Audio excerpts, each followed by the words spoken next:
Jensen and Jared, huh? They're taking you away. All right, I get it. Hi, take your seat, please do. Well, those of you who remain at the end of this exodus, hi, how are you? Nice to see you. Hello!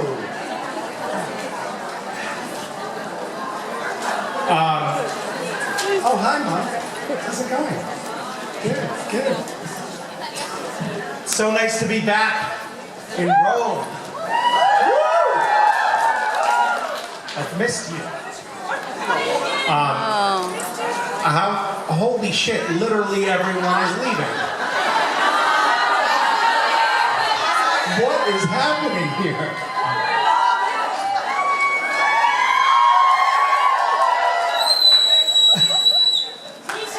I don't know. Did I say something to offend people? What happened here? Never. Hello, goodbye, goodbye. It's been wonderful. What's that? The important people are still here. Thank you all for staying. I remember joining Supernatural. I didn't know that I was joining the show, so I thought I was just like going to be there for a couple of days. I didn't really even need to bother to get to know these guys because I was just going to film a couple of scenes and then be gone, you know. Had I known that I was going to be stuck with them for so long, I probably would have been polite that first day, but hindsight is 20/20, you know? And I probably wouldn't have been anyway. Who might care? Do you have questions for me? I do, Misha, yes. Hello. So obviously on Wednesday we get to an episode of The Boys. Oh, yes. Yes. And we've obviously seen you in the trailer. Yes. Being choked out by Soldier Boy. I just want to know what your experience was on set, working with the boys and just in general. Well, when we filmed, we had a sequence of scenes that were all filmed in this big mansion. And actually the house itself that we were filming in Toronto, I think was like a $50 million house. Which surprised me because like if you have a $50 million house, you probably don't have to rent it out to a TV show. Like you probably have so much money at that point that you're not trying to make a couple of extra bucks. But so it's in this giant house, which is actually Jared's character's house. I'm spoiling things. Fuck! That's the first time I've done that. I've been so good up until now. So we're filming in this giant house, and we are descending down the stairs. There's this giant interior stairwell that goes into this big atrium in the house. And Jared, Jensen, and I are descending the stairs to the area, the big room that we're going to film in that day. And the crew is already down there. They've been getting set up for some time.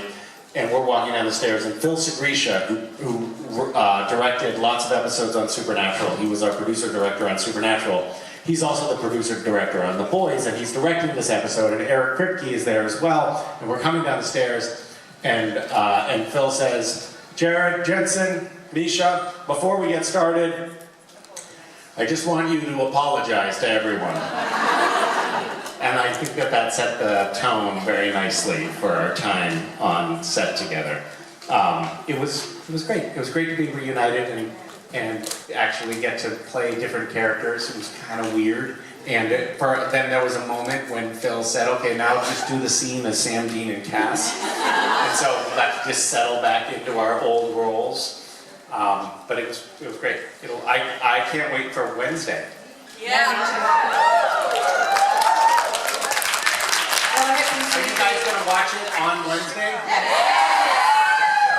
I hope the makes the blooper reel with you, Sam, Dean, and Cass. What's that? I hope the Sam, Dean, and Cass moment makes it on the blooper reel. Yeah, I hope so too. I hope they release that. Yeah. I want to pass it. I realized I brought this little like QR code thing because I have this Substack thing. And I was going to hand them out at the autograph table, but I forgot. So I'm just going to give them here. You can scan this and come find me online. But there's the reason that I was reminded to actually take this out of my pocket right now is that we're going to do a little watch party on Wednesday, which I haven't announced yet. But if you maybe pass along, make sure that somebody in the back gets one. Like, keep passing it and scanning it. Don't take the last of them. Okay, thanks for that question. Thank you, Misha. Hi, bye. Hi. Hola, mis amigos. Hola. So, I'm Ana from Spain, and We spoke earlier. Hello. Yeah, hello. Nice to see you again. You do. So, in the show, there's many Spanish words, like mis amigos and all that. It was like your idea, or someone else came out with that? The Misha Amigos? Yeah. That was Ben Edlund's idea. So funny. He was, I think at the time I had Misha's Minions on Twitter, which was a stupid thing that I said at one point, and then it just became a thing, and I got stuck with it. And so he was satirizing, Ben Edlund, who wrote that episode, which was the French Mistake, he was satirizing me, making fun of me, and he had me on Twitter talking to my fans and calling them Misha Amigos. And the funny thing is now, people come up to me and they're like, hey, I'm a Misha Amigo. And I'm like, that's not a thing. It is now, yeah. So, the real question is, what was the most surprising thing that you discovered about Castiel while playing him on Supernatural? What was the most surprising thing? Yep. Gosh, so many things surprised me over time. I mean, it wasn't I don't know if surprise is the right word, because it evolved very slowly over time, but I think that Cass being in love with Dean was, like, if you had told me that's what was happening in the beginning of season 4, I would have been like, what are you talking about? And so that was not a quick surprise, but a slow burn surprise that evolved over more than a decade. But that was surprising, in a way. Yeah. Thank you. Hi. I'm Alicia from Italy, and my question for you is, if in real life monsters really exist, do you think you're gonna warn people, like, from danger, or would you keep a secret for, like, avoid panic? If monsters really existed in real life, Yes. would I warn people about it, or would I not create panic and Yes, just keep it the quiet? show, they know about monster existence, but they didn't tell people. I mean, Like Sam and Dean weren't out in the open about it. I think it's a different situation out in the real world, because there's a value in trying to let people know. Like, for example, Donald Trump is a monster.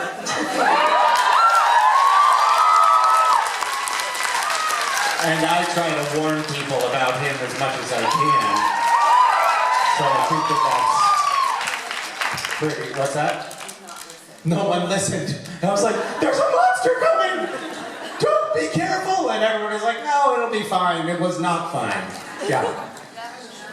Yeah. There are monsters all over the place, though. You know what I'm talking about. Hello! Whoa. hi. Were you avoiding the spotlight? You're sort of lingering back behind the spotlight there for a minute. But now you have to stand in the spotlight. And now I'm drawing attention to it because I'm talking about the fact that It blocks my vision of you. I see. So first of all, as a Hungarian person, I wanted to thank you for the social media post you've done about the recent elections. Yes, speaking of monsters. Despite the outrageously bad pronunciation. Yes. Anyway, my question is, I'm sure you've Googled yourself. What was the most outrageous new thing that you found out about yourself? What have I learned about myself from Googling myself? From Googling yourself, yes. Well, I learned that I was the Antichrist at one point. Do you all know about this? Do you know what the Westboro Baptist Church is? It's this like really, really conservative, right-wing, kind of crazy, anti-gay, anti-trans, anti-happy people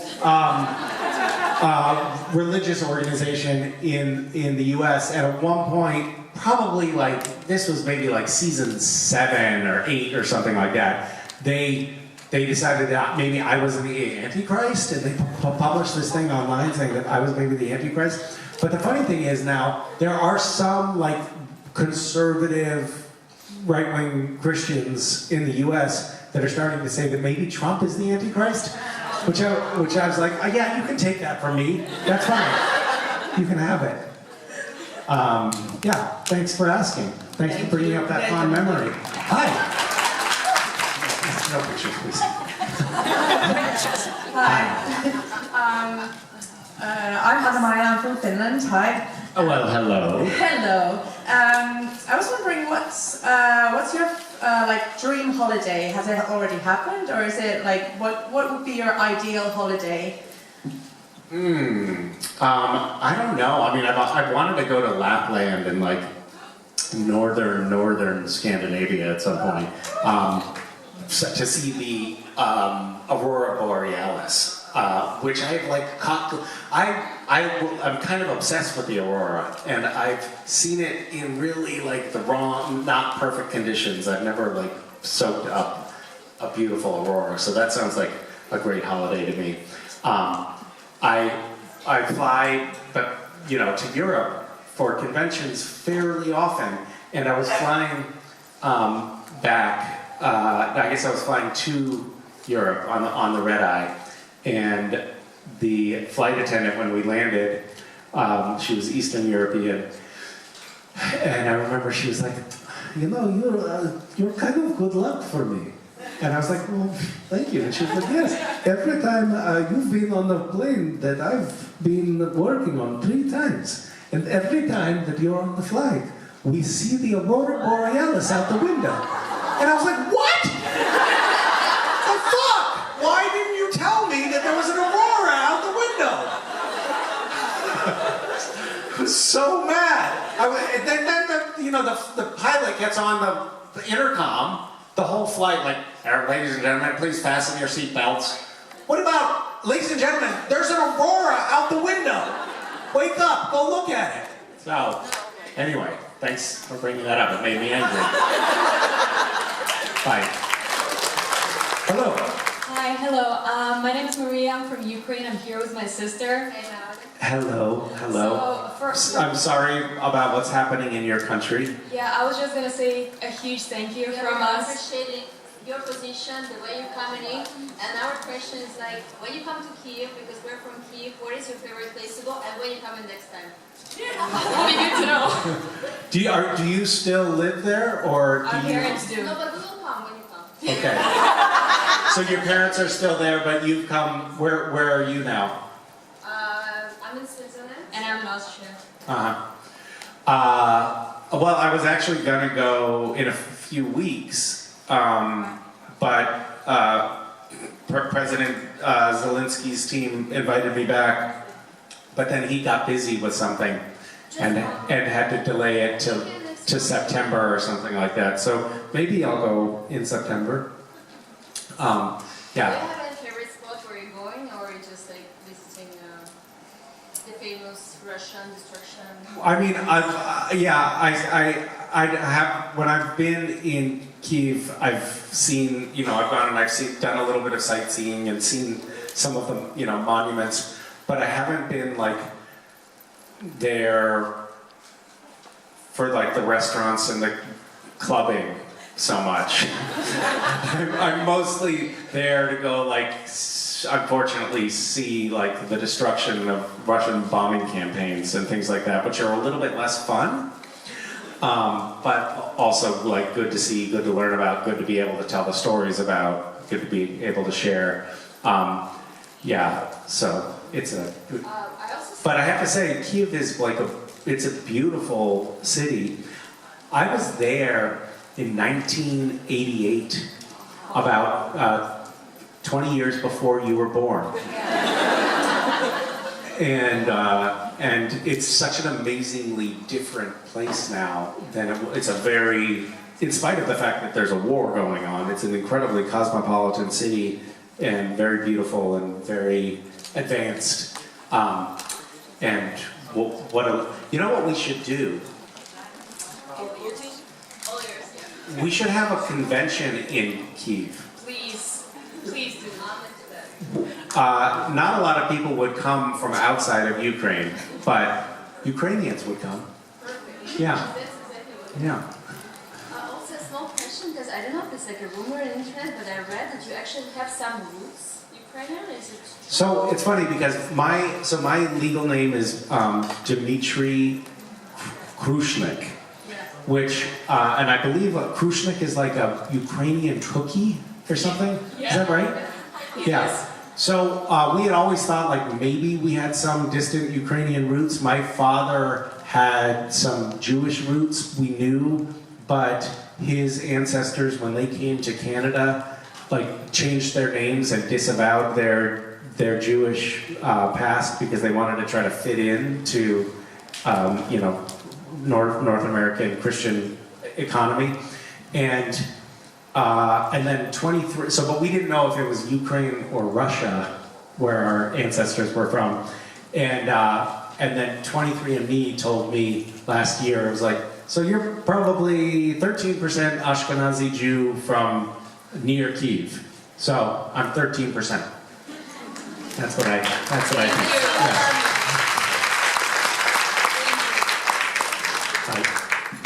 Hi. My name's Zoe, I'm from the UK. I just wanted to ask you, out of all the characters that you've played, have you learned anything from any of them? And if you have you implemented that in your daily life at all? I would say that you learn different things from the different characters. Like every character that you immerse yourself in, it provides you a little bit of insight into humanity. I've learned a lot of different things, but I think that probably the most profound thing that I learned, unfortunately, was by playing a real-life serial killer in a terrible independent movie. And this guy was just like a sadistic, twisted, murderous monster.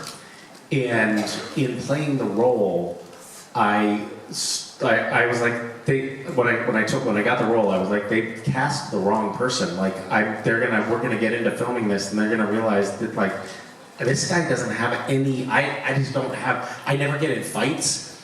I never raise my voice. Like, I'm just not that person. This is not gonna work. And as we got into the filming, I found that there was like somewhere buried deep in my psyche, like a pathway to those darker places, and it could be switched on, and it could feel real to me, like those sort of heightened, aggressive, horrible emotional states, and that just like gave me a lot of insight, because I always wonder about, like you think about in Rwanda, the Hutus and the Tutsis, and how is it possible that somebody could just like all of a sudden go from living harmoniously with their neighbors for their entire lives and then one day just take up a machete and start killing them? Like, how is it possible that we have that switch that flips in our brains? How is it possible that people who are normally peaceful, happy, well-adjusted humans can then just pick up a gun and go shoot somebody because you're in a war? Like,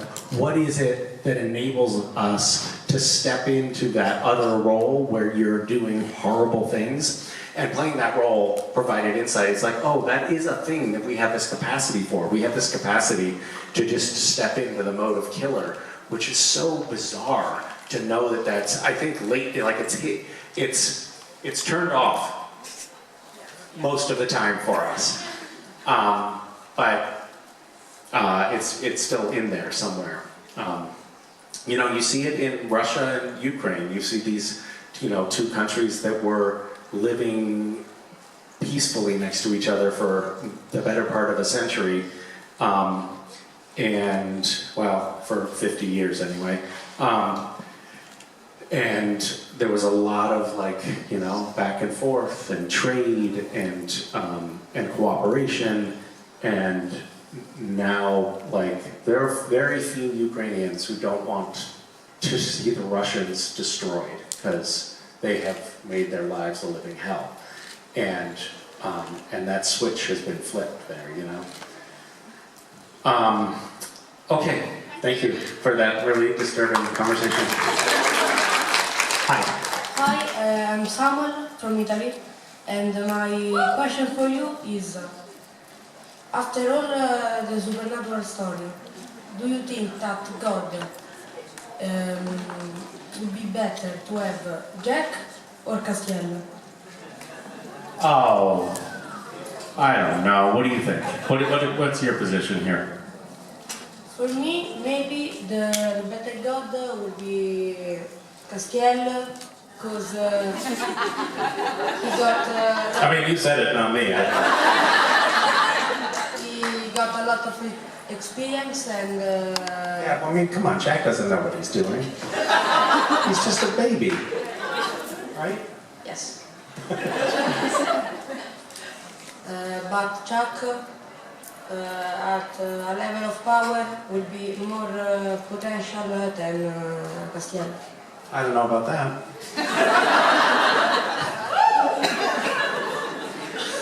I don't know where you get that idea. This is a good question, though. Yeah. Do you spend time working on these kind of questions? No. No. Me neither. How old were you when you started watching Supernatural? I actually finished the whole series 3 days ago. Oh my God! So you were like cramming for an exam.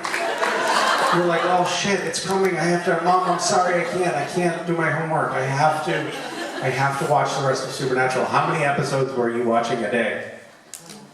Maybe 2 or 3. Do you think? I mean, it's hard to say at this stage, but do you think now that it will have caused lasting brain damage? No, really. That's amazing. You must be very strong.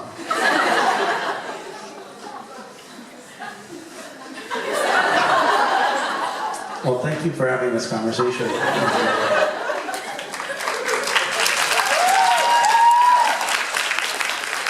I think you would make a good god. I think you would make a good god.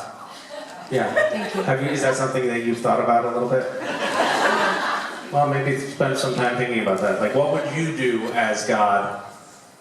Because, it seems like maybe the office is vacated right now. I don't know what's going on up there, but maybe you... God is a woman?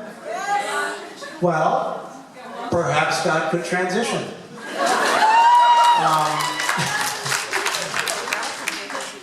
It's been really nice talking to you. Thank you. Yeah, thank you. Goodbye. Goodbye. Hi, Misha. Hello. It's really nice to see you. Nice to see you as well. So, Castel is my favorite character from the Supernatural. Oh, you have great And taste. I'm really looking forward to seeing you in The Boys. Thank you. My question is, if there are some scenes that are the most difficult for you to act, like emotional scenes or something else? I think the most difficult scenes sometimes are just super technical scenes where you have to do a million different things at the same time as you're working on your acting. The most difficult scene that I remember doing was in recent years was on Gotham Knights when I was playing in a scene against myself. So I was playing 2 different characters in the same scene, and they had another actor who was playing who was doing my lines, but he was forgetting his lines. So then I would have to say my line, then remind him of what his line was, and then also remember all of the business in the scene. Do you know what business is? It's like where you take, in acting they call it business, but it's like when you take a drink out of your glass of bourbon, right? When you're in a scene, you have to take the drink at the same time in the scene every time. So it's like if you say a line of dialogue and then you take a sip, you have to do that in every take that you do on the scene. So you have to remember everything that you do. You have to, if you're going to turn and walk to the right, you have to walk to the right at the same time in the dialogue in every scene. So remembering all those details, when you start to have a lot of action and you're doing a lot of things, you have to tie it to the dialogue. And when you have to do that for 2 characters in the same scene, it starts to like fry your brain a little bit. So I think that that's probably the most challenging. I mean, like I had an ongoing challenge in Supernatural. There was a different kind of a challenge because I had to, you know, with like my Cass is in all of these scenes with Sam and Dean are of course played by Jared and Jensen, and the Cass character really liked the Sam and Dean characters, but of course it's a huge stretch, you know, for Misha with Jared and Jensen because they're monsters. So that was just like the fact that a lot of the audience actually thought that we liked each other, I think was a real testament to my performance.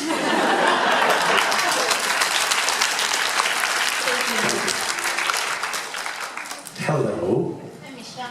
How are you? Sorry, Now, first of all, you look great. We love So do you. I like your t-shirt.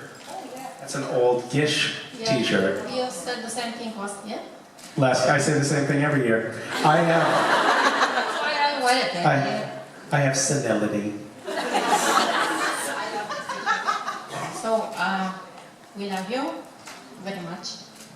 I feel like there's a but coming. We love you, but what the fuck is going on? No, there isn't, but my question is there anything about Castillo you want more people to notice or to know or to pay attention, but they didn't? Well, nobody talks about his physique. You know? And I think it's partly because he had that like big frumpy trench coat on and you couldn't often see it. But I feel like that could have been like, I do want everybody to know that Cass was jacked. You wouldn't know it, but he was jacked. Thank you very much.